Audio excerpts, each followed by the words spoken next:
Waïgouya dans la région du Nord, l'une des 6 régions où le programme Giving for Change mène son bonhomme de chemin depuis au moins 2 ans. Le programme mis en œuvre par l'ABF, l'association burkinabé de fundraising, est axé sur le développement endogène. 5 structures associatives sont accompagnées dans ce sens dans cette partie du Burkina. Et c'est l'association Développement sans frontières DSF qui sert ici de pont entre l'ABF et ses entités. La collaboration, elle est très bonne, hein? D'abord, c'est une collaboration de renforcement des capacités. Et bon, chaque fois qu'on a des possibilités de voir ces capacités renforcées, bon, on ne peut que dire merci. Giving for Change fait de la promotion de la philanthropie communautaire son cheval de bataille. C'est des choses qui se passaient déjà de façon traditionnelle dans notre pays. Par exemple, vous voyez, quand il y a un mariage, bon, très rapidement, bon, vous avez les frères, vous avez les parents, vous avez la communauté, chacun contribue à sa manière. Il y en a, il a un peu d'argent, lui c'est un pain, lui c'est un peu de mille. Et finalement, ça vous permet d'être fort pour réaliser votre mariage. C'est simplement une façon d'amener les Burkinabés à comprendre qu'il ne faut pas toujours tendre la main à l'extérieur, mais que nous également, à notre niveau, nous avons des valeurs. Et ces valeurs-là, c'est un peu cette philanthropie communautaire où chacun contribue, la solidarité, c'est-à-dire l'entraide. À terme, chaque association bénéficiaire du programme Giving for Change doit être à même de jouer pleinement son rôle dans le développement local. Un vaste programme de renforcement de capacité est jusqu'alors déployé à cet effet. C'est tout un ensemble de thématiques qui sont développées avec ces différents partenaires-là pour que chacun soit renforcé afin de pouvoir mieux jouer son rôle dans le cadre de la mise en œuvre de ses propres activités d'abord, mais aussi en intégrant l'approche de la philanthropie communautaire. Secteur 1 de la cité de Nabakango, au siège de l'Association féminine pour le développement du Burkina, AFEDEB. Créée en 2000 par un groupe de femmes, cette structure forte d'environ 200 membres fait dans la promotion du genre et des droits humains. Nous savons que les femmes rencontrent beaucoup de difficultés et c'est après une réflexion que ces femmes-là se sont dit qu'il fallait se mettre ensemble, s'unir pour pouvoir résoudre un tant soit peu les problèmes des femmes.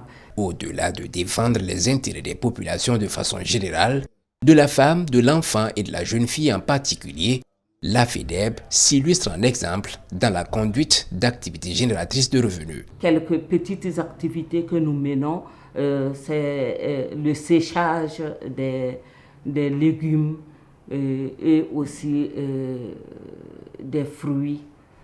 Parce que nous savons que Waïgouya, c'est une zone de production. Et étant une zone de production, il y a une période où il y a beaucoup de légumes sur la place du marché. Et ces légumes-là pourrissent. Donc, il faut trouver des solutions de conservation. Et pour nous, nous séchons ces légumes que nous utilisons après cette période. Travaillant depuis une vingtaine d'années en milieu rural, l'Association féminine pour le développement du Burkina a un goût prononcé pour le développement endogène. Et grâce au programme Giving for Change, la structure voit ses capacités renforcées, notamment en termes de formation. Nous avons bénéficié de renforcement de capacités de taille sur des thématiques qui nous étaient très importantes.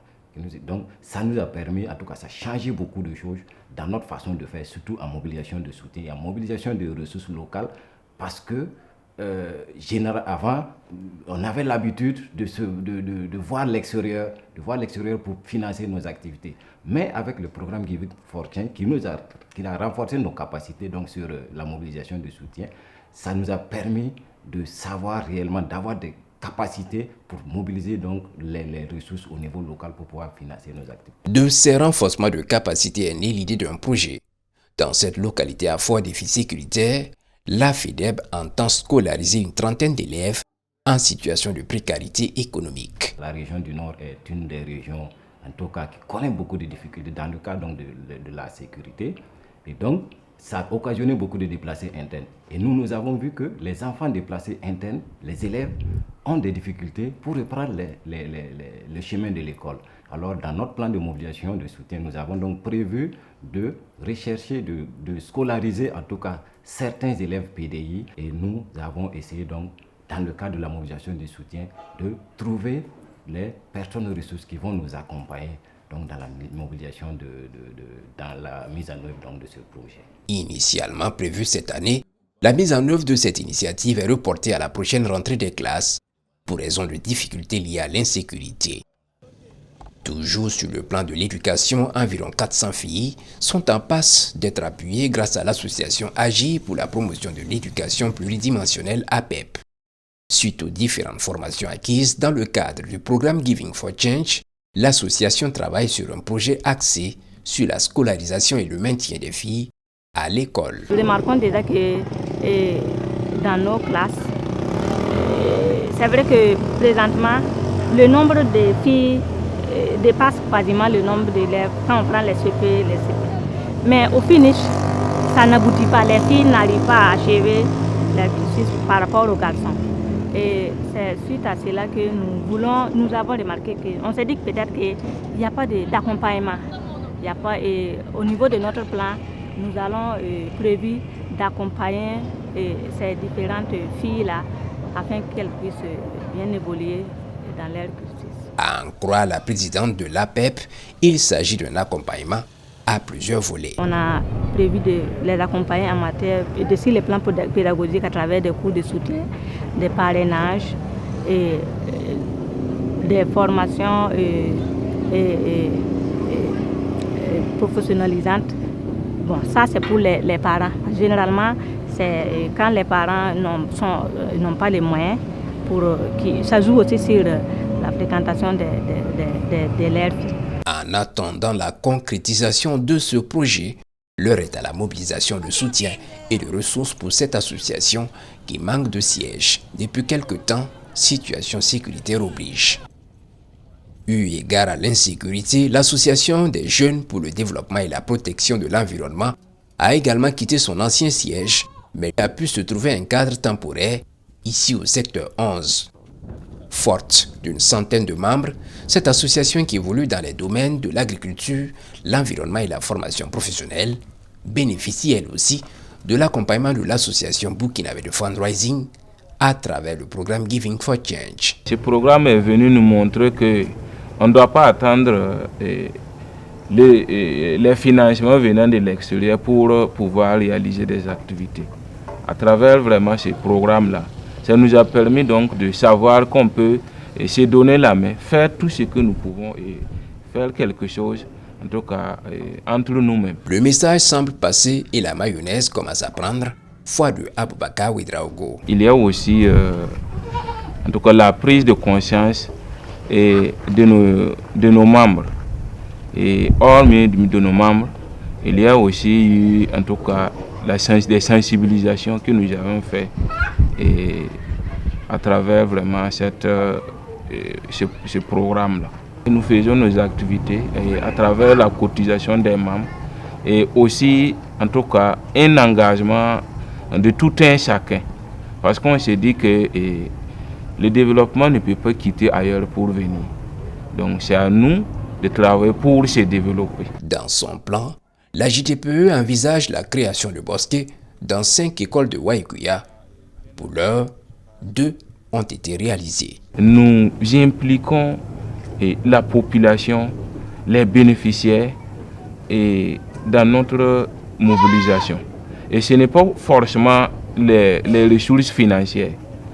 Et nous demandons en tout cas de l'accompagnement moral et de l'accompagnement technique et qui, au grand passage, nous allons saluer les services techniques de l'environnement et en tout cas la direction de l'eau et de l'assainissement du Nord, et avec qui, en tout cas, et la mairie, voilà, avec qui nous travaillons en tout cas jour et nuit dans le cadre de nos activités.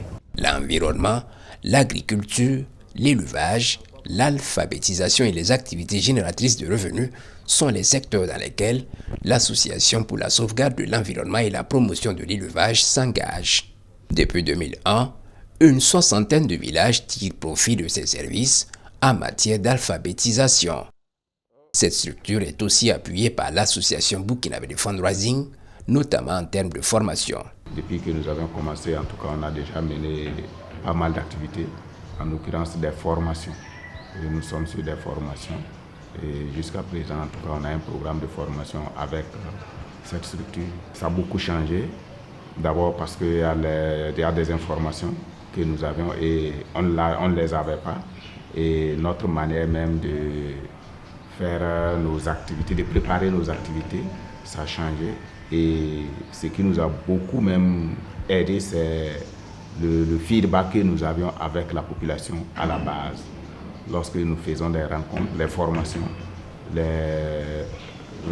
la restitution de ces formations-là, vraiment nous aide beaucoup. À ce jour, l'Association pour la sauvegarde de l'environnement et la promotion de l'élevage est focus sur l'idée de doter une dizaine de villages de la commune de Waiguya d'unités modernes de transformation de produits forestiers non ligneux, dont le karité. Cela au profit de femmes couvertes par ces programmes d'alphabétisation. On nous a fait faire un plan, puisque les formations que nous faisons sont focalisées d'ailleurs même sur ça. Et en tout cas, on a essayé de préparer un plan par rapport à ça. Et on travaille ensemble avec ce plan. Nous projetons mettre des unités de transformation de beurre de karité. Il y a des unités de transformation de l'huile de sésame. Il y a également l'huile de bananites et il y a l'huile d'arachide. Donc ce sont ces différentes activités-là que nous programmons. Mais maintenant, c'est avec des unités vraiment modernes. Ça veut dire qu'il faut des appareils modernes pour pouvoir installer dans des villages. Et nous avons prévu dans 10 villages. Dans le cadre de la mise en œuvre de ce plan, il y a d'abord des entretiens, des rencontres et la mobilisation des ressources. Mais généralement, actuellement, nous sommes sur la phase d'entretien, des rencontres avec toutes les personnes qui seront impliquées dans les activités que nous allons mener avec ce plan-là. Des notions sur la mobilisation de soutien, la mobilisation des ressources locales, le genre, les droits humains, l'association Zero à Hero en reçoit également à la faveur du programme Giving for Change. C'est des techniques de mobilisation de ressources locales, c'est des formations également de mobilisation de soutien, c'est comment mettre en confiance les membres, comment mettre en confiance les partenaires que nous avons, comment rechercher également des partenaires, comment garder un partenaire, c'est ça. Résultat, cette association à vocation culturelle voit ses performances s'améliorer en matière d'organisation interne. La stratégie de mobilisation de ressources, c'est très important et ça a été très bénéfique pour nous. Je prends un exemple. Nous, quand on commençait en 2020, notre premier festival qu'on a initié, on avait 0 francs dans notre compte. Aujourd'hui, si nous, on va commencer notre festival au compte de l'année 2023, nous, on peut s'autofinancer en attendant qu'un partenaire quelconque, que des legs ou des dons viennent. Donc, c'est pour dire qu'on a eu des stratégies, on a eu des rudiments. Mettre en place un centre d'incubation de théâtre pour enfants, voilà le projet sur lequel travaille l'association Zero à Hero. On est en train de vouloir mettre du théâtre spécifique, spécialement, ça veut dire une incubation, un centre d'incubation du théâtre pour enfants, surtout les enfants en situation de vulnérabilité que nous formons en danse traditionnelle, en théâtre, les contes et légendes. Voilà, ce sont ces activités qui sont contenues dans ce plan spécifiquement. Par le truchement de la philanthropie communautaire, il s'agit donc pour l'association burkinabé de fundraising de renforcer l'implication des différentes structures au développement local. Le jeu en vaut la chandelle selon les différents acteurs. L'ouverture d'esprit, le changement de mentalité au niveau des différents acteurs de la structure, c'est déjà un acquis. Avec le temps, quand les gens vont mieux intégrer toute la technique, quand ils vont mieux intégrer tout le contenu de ces modules de formation-là, c'est sûr que chacun pourra mieux développer ses activités, tout en développant également des activités communautaire et aussi de la philanthropie communautaire. Un défi demeure: comment renforcer la résilience de ces acteurs dans un environnement sécuritaire délétère.